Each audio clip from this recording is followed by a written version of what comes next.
ನಮಸ್ಕಾರ ವೀಕ್ಷಕರೇ, ನಾನು Gururaj all India social media ಯೂನಿಯನ್ದಿಂದ ಮಾತಾಡ್ತಾ ಇದ್ದೀನಿ.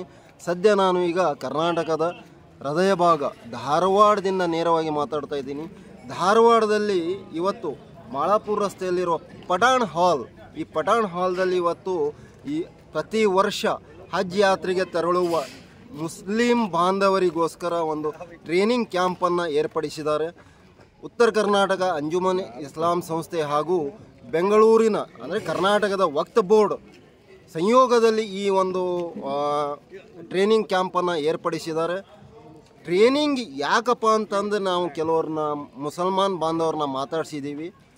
ಯಾಕೆ ಈ ರೀತಿ ಟ್ರೈನಿಂಗನ್ನು ನೀವು ಮಾಡಲೇಬೇಕಂತ ಕೇಳಿದ್ದಕ್ಕೆ ಅವ್ರು ಹೇಳಿದ್ರು ಹೌದು, ಯಾಕಂದರೆ ಭಾಳಷ್ಟು ಜನರಿಗೆ ಈ ಧರ್ಮದ ಆಮೇಲೆ ಹಜ್ ಯಾತ್ರೆ ಮಾಡುವ ಮುಂಚೆ ಹಜ್ ಯಾತ್ರೆ ತಲುಪಿದ ನಂತರ ಅಲ್ಲಿ ಹೇಗಿರಬೇಕು, ಯಾವ ರೀತಿ ಆಚರಣೆ ಮಾಡಬೇಕಂತ ಇಲ್ಲೆಲ್ಲ ನಾವು ಕ್ಯಾಂಪ್ನಲ್ಲಿ ನಾವು ಟ್ರೈನಿಂಗ್ ಕೊಡ್ತಾ ಇದ್ದೀವಿ ಅಂದರು. ಖುಷಿ ಆಯಿತು ತುಂಬ.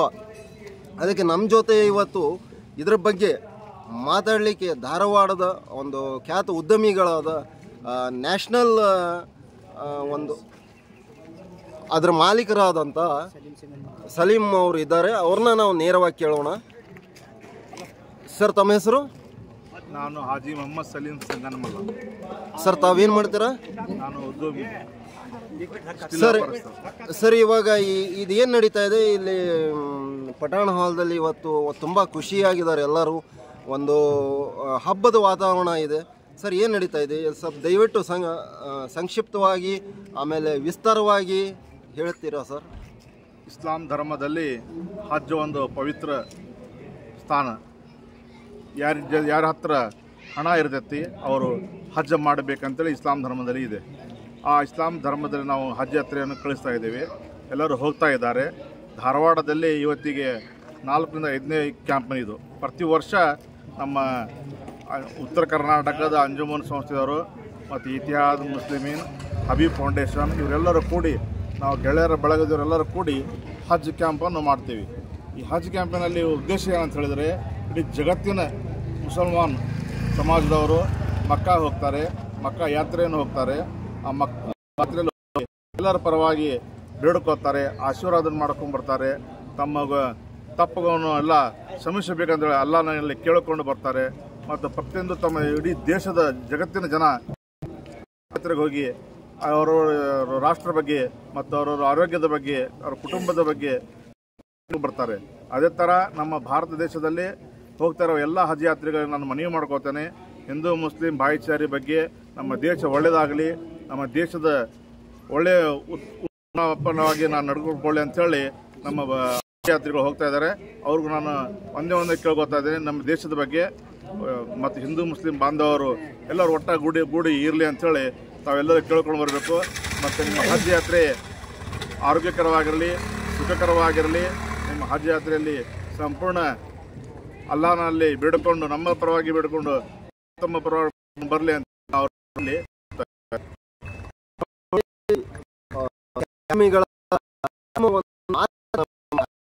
ಅವರು ಅವರಾಗಲೇ ಒಂದು ಯಾತ್ರೆಯನ್ನು ಮುಗಿಸಿದ್ದಾರೆ. ಈ ಹಜ್ ಯಾತ್ರೆ ಯಾರು ಮುಗಿಸ್ತಾರೆ ಅವರಿಗೆ ಇಲ್ಲಿ ಹಾಜಿ ಅಂತ ಇದ್ರು. ನನಗೂ ಗೊತ್ತಿದ್ದಿಲ್ಲ, ಬಟ್ ನಾನು ಎಲ್ಲ ಧರ್ಮಗಳನ್ನು ಆಚರಣೆ ಮಾಡ್ತಾ ಇರ್ತೀನಿ, ಕೆಲವೊಂದು ಈಗ ಮಾಡ್ತೀನಿ. ಅದಕ್ಕೆ ಅವರು ಒಂದು ಮಾತು ಹೇಳಿದರು, ಭಾರತ ಒಂದು ಸೆಕ್ಯುಲರಿಸಮ್ ದೇಶ, ನಮ್ಮ ದೇಶ ಭಾರತವಾಗಿ ಇರಬೇಕು. ಇಲ್ಲಿ ವಿವಿಧ ಜಾತಿ ವಿವಿಧ ಧರ್ಮದ ಜನರು ಇರ್ತಾರೆ, ನಾವೆಲ್ಲ ಅಣ್ಣ ತಮ್ಮಂದರು ಸಹೋದರರಾಗಿದ್ದೀವಿ, ಅಲ್ಲಾಹನಲ್ಲಿ ಇದೇ ಪ್ರಾರ್ಥನೆ ಮಾಡಿದ್ದೀವಿ. ನೋಡಿ, ನಾವು ಮನುಷ್ಯ ಜನಾಂಗದಲ್ಲಿ ಹುಟ್ಟಿದ್ದೀವಿ.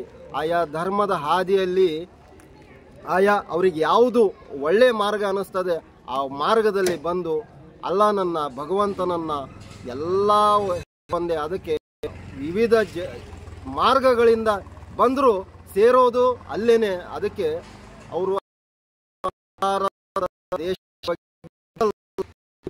ದೇಶದ ಮಾನವ ಕಲ್ಯಾಣಗೋಸ್ಕರ, ಅವರ ಶಾಂತಿಗೋಸ್ಕರ ನಾವು ಅಲ್ಲಾಹನಲ್ಲಿ ಪ್ರಾರ್ಥನೆ ಮಾಡ್ತಾನೆ ಇರ್ತೀವಿ. ತಾನು ಮಾಡ್ತಾರೆ, ಅದು ಬೇಡ ನಮಗೆ. ಆದರೆ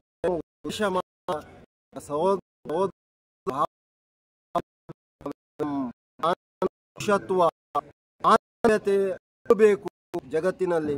ಅದಕ್ಕೆ ನಾವು ಅಲ್ಲಾಹನಲ್ಲಿ ಪ್ರಾರ್ಥನೆ ಮಾಡ್ತೀವಿ ನೋಡಿ.